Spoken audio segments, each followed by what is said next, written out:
Help me reach 7,000 subscribers. Please like the video and share your thoughts in the comments. Your feedback helps make the content better. Thursday, I came home with 2 bags of groceries and a case of seltzer under my arm. The living room was full. 5 women from Claire's book club, cups on coasters, shoes tucked under the coffee table. I nudged the door with my knee. Hey, I called toward the couch. They were out of basil, so I grabbed parsley. Close enough for pasta. Nothing. 6 faces tipped past me like I was a lamp. Claire got up, walked by, took the bag from my hand without a glance, and drifted to the kitchen. Not a word. No eye contact. The other women watched the same spot on the wall, matched smiles, kept talking. I set the seltzer down a little too carefully. Anybody need a drink? Silence, synchronized. A blonde I'd met twice shifted her knees away from me like I took up contaminated air. Claire brushed past again carrying bowls, making a point to bump the door with her hip instead of saying, "Excuse me." I stood there, the guy with his name erased in his own house, and counted to 5. Then I counted to 10. I told myself to let it slide. Then Claire passed me again, eyes sliding along the drywall like I was part of the trim. That was the tell. This wasn't an accident. Clear enough? I said to the room. You ladies enjoy the parsley. No one answered. One of them smirked into her cup like a teenager caught doing something clever. I put the seltzer in the fridge, grabbed my keys, and went out to the garage. If I'd known where it was headed, I would have bought champagne and toasted the end right there. When they finally cleared out, the house felt like an airport at midnight. Lights on, no people. Claire stacked plates with the quiet of a stage play. I leaned on the counter. What was that? I asked, supposed to be. She opened the dishwasher. You're talking to yourself. Cute. She slid a rack out like she had all night. I waited.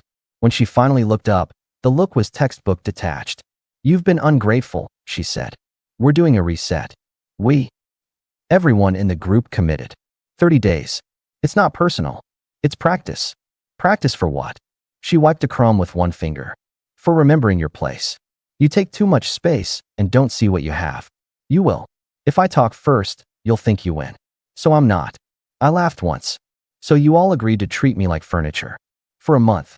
It's for the marriage, she said, like reading off a bumper sticker. If you value me, you'll learn to show it. You walked past me like a coat rack. That's not my problem. Until now, I told her. Here's mine. I don't cook for people who don't see me. I don't fix things for people who pretend I'm a wall. You want 30 days? Great. I'm taking them too. She closed the dishwasher and stared back like it was a chess move. You won't keep it up. You always fold. Put a pin in that. She turned to go and tossed over her shoulder. If I break the silence first, you'll think you're in charge. You already told me that, I said. It sounded smarter the first time. She stopped, hand on the doorway. You're angry? Not yet. I picked up my camera bag from the chair. But I will be if we pretend this is normal. And Claire, if you try to police me with your friends, do it with better actors. They're off by a beat. She left the room without a word. In the hallway, I heard the tiny buzz of a group text going out. The next morning, I started my version. I made my own breakfast. I washed my own plate. I took my coffee to the garage and drew a line through the old chores list on the pegboard with a Sharpie. I moved my cameras from the hallway shelf to the locked Pelican case and put the key on my ring. In our shared calendar, I deleted myself from her dinner party on Saturday and added a block, studio, private. I stopped checking the shared account for the grocery budget and moved my paycheck to my individual account. When Claire saw the transfer, she hovered in the doorway. You're being ridiculous, she said. That's the word, I told her, zipping my case. New setup. I'll cover the mortgage like always. The rest? Separate. I'll send you a clean spreadsheet tonight so you can plan without me. That's not how we do money. That was before I was invisible. You're punishing me. I'm protecting me. I stood up. Also, stop using my email for house stuff. I'll be changing passwords today. She gave a short breath through her nose, the sound she makes when the waiter gets the order wrong. This isn't a game, Nate. Agree, I said, brushing past. It's a boundary.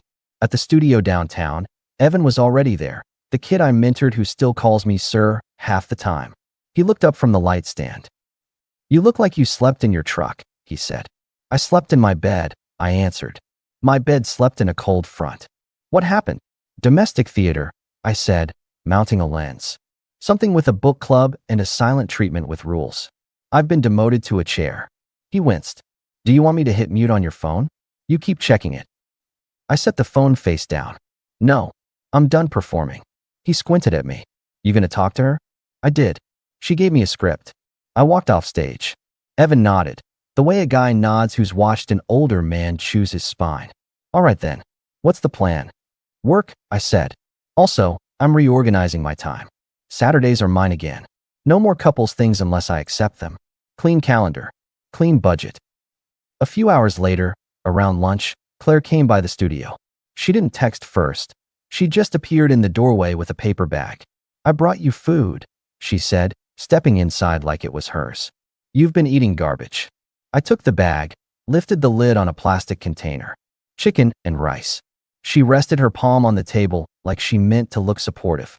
First soft turn, the easy fix, food, a visit, the show of care. I watched her face, then the door behind her. Thanks, I said. Leave it on the counter.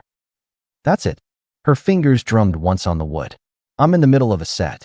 It's not a war, Nate. I didn't start one, I told her. You invited your team to my living room and tried to teach me a lesson. It's not a lesson. It's structure. You run over me all the time. Evan slid past to the storage closet. Claire lowered her voice. Can we just reset? Maybe you could say thank you more. Take initiative with dates. Small stuff. I'll make you a deal, I replied. When you want to talk, you look me in the eye. When you want me at a thing, you ask. If you pick a tactic that makes me ashamed to be in my own house, you host it elsewhere. That's dramatic, she said. I'm a simple man, I said. I matched the room.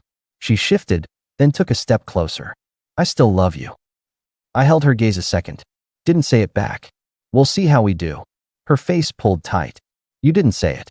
I don't repeat lines on cue. She set her jaw. Okay, 30 days then. She turned to go.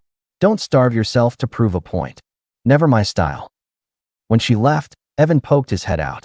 That a truce. That was bait, I said, and went back to work. 2 days later, neighbor talk. Mrs. Patel caught me by the mailbox while I was hauling a box of old frames out to the curb.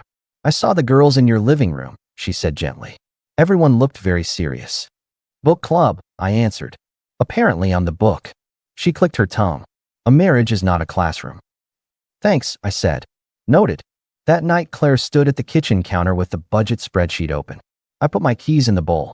You've locked me out of the accounts, she said. I gave you your own card and moved your car insurance to your name. The mortgage auto draft stays on me. Everything else is yours. You won't have to ask me for anything. That's not partnership. Partnership isn't using my email to accidentally filter out gallery contacts, I said. She flinched, quick, small. Yeah, I noticed some newsletters I didn't sign up for. My inbox got loud. Your fingerprints were on the filter rules. You're imagining things. I'll confirm.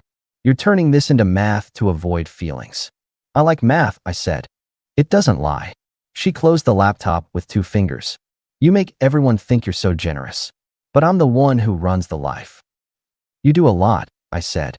And I've said thank you. But I'm not your teenager. And I'm not your prop. Her mouth thinned. If I cave now, you'll think you're right about everything. I don't need to be right about everything, I told her. Just about 1 or 2 things that matter. She held my eyes like we were arm wrestling. Then she stepped back. Fine. 30 days. You keep saying that, I said. Say it into a calendar. The 6th night, I was up late retouching a set for a corporate client. I opened my email to send a gallery pitch I'd been dragging my feet on. I typed gallery into the search bar and got a black hole. Almost nothing since last October, which I knew was wrong. I'd pitched 3 series since then. I clicked filters. There was a rule I didn't write. If sender contains gallery, move to promotions. Another, if subject contains submission, mark as read. A third one, uglier. If body contains showing or representation, archive. My hand hung over the mouse. I clicked the archive. A stack of messages lit up. 4 from Hudson Ridge Gallery. 2 from a rep I'd met at an event. 1 from a small place in Santa Fe. The oldest one read, loved your Machinist Hands series. Are you available for a spring group show? The most recent said, following up one last time. We assumed you weren't interested. My name was on all of them. My inbox had been trained to ignore the front door. I stared at the screen, and the part of me that still wanted to excuse things went quiet. This wasn't an off day. This was design. I forwarded the most recent to my new address, attached files, dialed the rep's number from the signature. She answered on the second ring.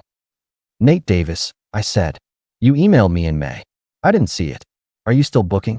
She paused, measured. We tried a few times. My calendar's tight, but if your pieces are ready, I can look again. They're ready. I'll drive them in tomorrow. Tomorrow at 3, she said. Bring 5 prints.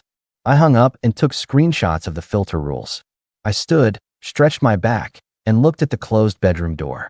Then I packed the prints, wrapped them, loaded them into the truck, and put the camera case on the passenger seat. In the morning, while coffee dripped, I dialed a number a friend had given me months ago.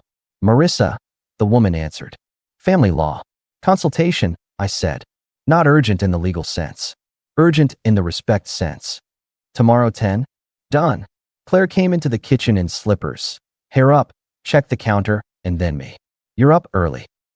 Heading out? I told her. For what? Work. On a Saturday? She poured coffee. We were supposed to go to the Petersons barbecue. I took myself off that list. You didn't ask. I don't ask to leave rooms that treat me like furniture. Her eyes cooled. You're being petty. I'm being clear, I said. Keep your plan. I've got mine. At the gallery, I handed over prints. The curator took 30 minutes, looked twice, and pulled 2 aside. These 2, she said, tapping the corner with a short nail. The hands with the grease, and the welding mask and profile. March group shows full, but I can squeeze you into July. We'll want a bio and a statement. Email works, I said. She smiled, half a real one. Use your own. On the way back, I called Evan from a gas station. When, he asked. July, I said. It's on. He let out a whoop I could hear over the cars. Let's go. I pulled into our driveway at noon. The barbecue across the street was ramping up. Kids running with chalk, folding chairs on the lawn. Claire stood with Tessa from her book club, both of them leaning close like conspirators.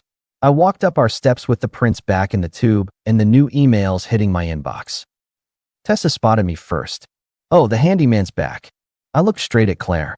We done playing silent movies? She blinked. Showed teeth. If you need attention, go pet the neighbor's dog. Attention is for children, I said. I'm after respect. Tessa made a small laugh. He still doesn't get it. I didn't look at her. Claire, new information. I found filters in my email moving gallery messages to nowhere. The curator booked me today, without the benefit of your system. Tessa raised her brows. Claire's jaw set. You're paranoid, she said. I have screenshots. Tessa nudged her. Are you serious? Claire didn't answer. People were starting to look over. I kept my voice normal. New rule, I said. We stop using my accounts for house admin today. I already changed the passwords. You'll get a list of what's moved. She shook her head like I told a joke badly. Wow. So we're going to make this a public scene? No, I answered. We're making it a public boundary, so there's no confusion later. Mrs. Patel stepped onto her porch with a bowl and pretended to check her mailbox. She didn't pretend very well. Claire glanced over my shoulder, then back at me. You're going to blow up our life over email settings, she said. I'm going to rebuild my life over what those settings mean, I said, and walked inside. That afternoon, I moved half my clothes into 2 big suitcases and slid them into the back of the garage behind the tool bench. I took my passport and my birth certificate from the hall drawer, where they should never have been, and put them in the fireproof box in my truck. I booked a month-to-month apartment in a converted mill downtown with tall windows and ugly carpet I knew I'd cover with drop cloths anyway. I scheduled movers for the 14th day, not a weekend, not a time anyone would notice. I told no one except Evan and Marissa. On the 8th day, Claire tried the second soft turn, overcorrection. She was home when I got back from the studio. Dinner on the table, my favorite song low in the background, a joke about the book club's intensity. I was harsh, she said, sliding a plate toward me.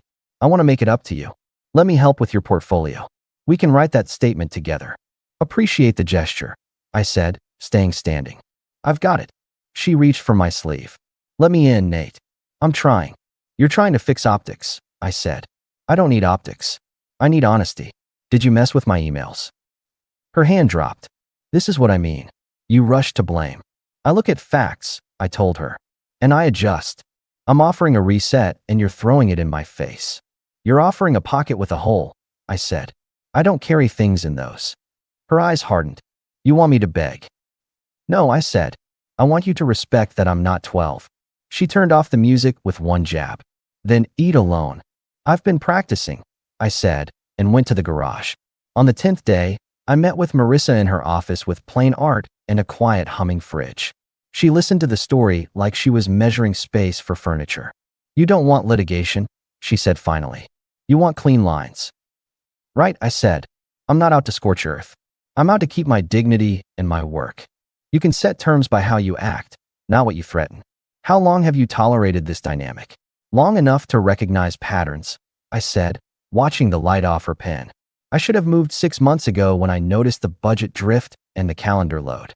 People give space for love, she said. Love is not invisibility, I answered. She nodded once. Then here's what we do. You separate finances fully. You secure your housing. You move in daylight, quietly, and you leave a clear, brief note with logistics and next steps. You do not debate. That's my lane, I said. Any safety concerns? She asked. None. Just pride. Then we're good, she said. Send me the list of jointly held items you intend to leave. Keep anything that is obviously yours and not disputed. Photograph what you leave. Keep your voice level. And do not get hooked by last-minute emotion. I don't take hooks, I said. She smiled like she'd heard that before. Everyone thinks that. Remember the timeline. Day 14. When I came out, Evan was leaning against my truck eating a sandwich. He held out the other half. I'm not your wife, he said, but I made you lunch. I smirked. You're already better at it. What's next? He asked. Storage unit. Keys to the new place. And letting myself be underestimated for 3 more days. You good? I'm good, I said. The quiet's working for me. On the 12th day, Claire tried a public flex. We ended up at the Petersons' new patio because I'd agreed months earlier and I wanted one clean scene to show I wasn't hiding. The crowd was the usual. Todd with the lawn jokes, Denise with the recipes, 2 of Claire's book club ringers perched like judges.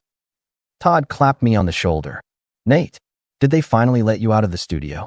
Parole hearing went well, I told him. Claire floated over with a plastic cup. Look who remembered we have friends. Look who remembered I exist, I replied. She rolled her eyes for the audience. Don't be dramatic. Everybody knows artists need attention.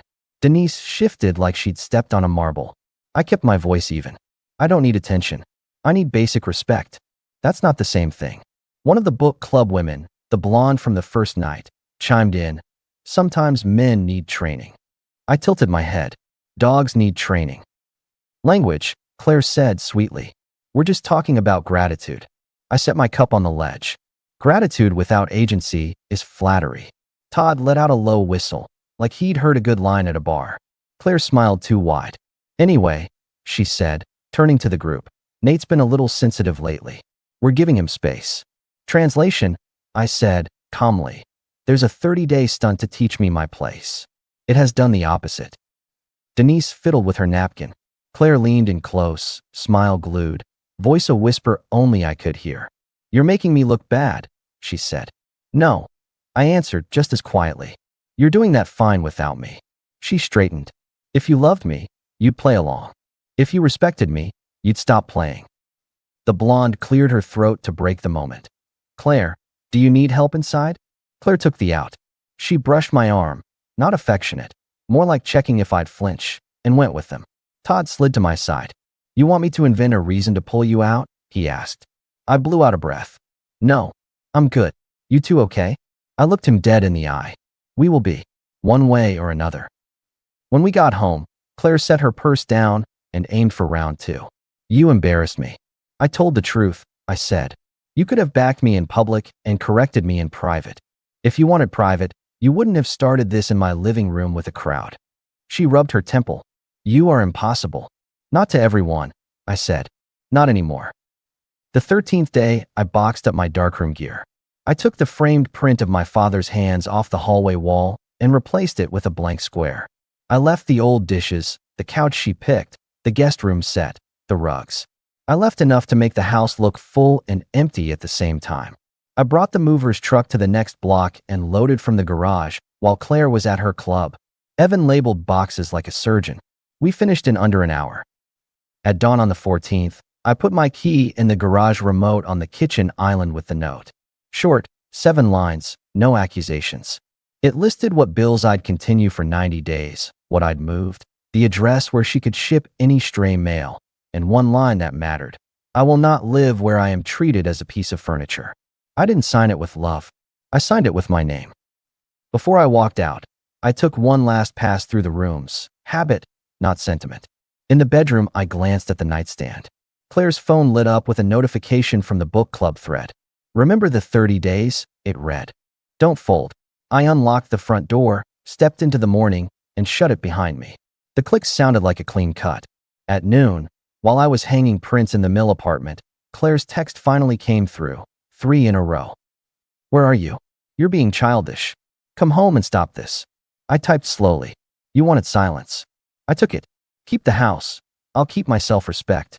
The passwords you changed are yours now. The ones I changed are mine. If you need to coordinate logistics, email me at my address. No more group tactics. No more silent rules. She called. I let it go to voicemail. Then another text. If you don't come back today, don't come back at all. I leaned on the windowsill and watched a delivery truck idle in the alley. When I answered, I didn't pat it. I'm not coming back. She sent one more. So that's it. That's it. You can keep the silence. I'm keeping my life. For 2 weeks, she sent versions of the same message, bargaining disguised as orders, then orders disguised as care. I forwarded anything logistical to Marissa's office. I didn't answer the rest. Evan came by with takeout and helped me rig an improvised darkroom with blackout cloth. He looked around the mill apartment at the high ceilings and the ugly carpet weed tamed with canvas. It's you, he said. It's quiet, I answered. On the first Friday in July, I stood in the middle of the gallery with a plastic cup and watched a stranger lean in to read my name under the welding mask print. The curator introduced me to a couple from out of town who bought both pieces without asking for a discount. Evan grinned like he owned the wall. After the crowd thinned, the curator handed me a folded envelope. Not bad for someone who doesn't check his email, she teased. Funny story, I said. I do now. A week later, I bought a used truck that actually started when I turned the key and didn't smell like rain. I found a coffee shop on the corner where the morning light fit my head better than our old kitchen ever had. On a Saturday, I met Leah, a project manager who laughed at my sarcasm without trying to domesticate it. We took it slow because that's what made sense. She asked about my work before she asked about my availability. That was new. Word came back through the neighborhood string that Claire had kept the house, but took on too much of the monthly load, and the book club thinned when their stunt made husbands balk. The summer dinner invites dried up. She posted photos with captions about fresh starts and finding self, and maybe she meant them. I didn't request a seat for that show. One afternoon, months out, Mrs. Patel sent me a message. Saw your name in the paper. Congratulations. I typed back my thanks. Later that day, Claire emailed me 3 sentences about a package of mine that arrived there. No greetings. No sign-offs. Just logistics. I gave her the address and a time window when the building door would be open. She sent back, fine. The box showed up 2 days later with nothing else inside it except what I'd ordered. It was the quietest conversation we ever had, and the healthiest. A man has to draw his lines and then move his feet. I did. Not with shouting. With calendars and keys and my name on a note. People like to make love complicated because it gives them cover. It's simpler. Either you're seen or you're not. Either your work gets forwarded or it gets buried. Either your partner builds you or they rearrange you. The last thing I heard from Claire was a message forwarded by accident to the old shared email I kept only for utilities. We lost him, she wrote her group, and in the end, he didn't even fight. She meant it as a lament. I read it as proof. I didn't fight because I wasn't in a contest. I left because a grown man doesn't stay in a room where he's expected to beg for eye contact. And he doesn't explain it 3 times. He explains it once. Then he gets on with it. Now my mornings start with light through tall windows, not with a chore list in a voice that isn't mine. My afternoons smell like developer and coffee. My evenings are friends on a deck, or Leah sitting cross-legged on a canvas drop cloth, asking about the way a hand tells its own story if you bother to look. When I walk into my place, the walls know my name. That's not poetry. That's a fact you can live inside. If there's a moral, it fits on a postcard. If someone tries to make you invisible to save a plan that only works if you shrink, don't argue about the plan. Walk off their stage. Let the silence they chose do its real job. Let it show you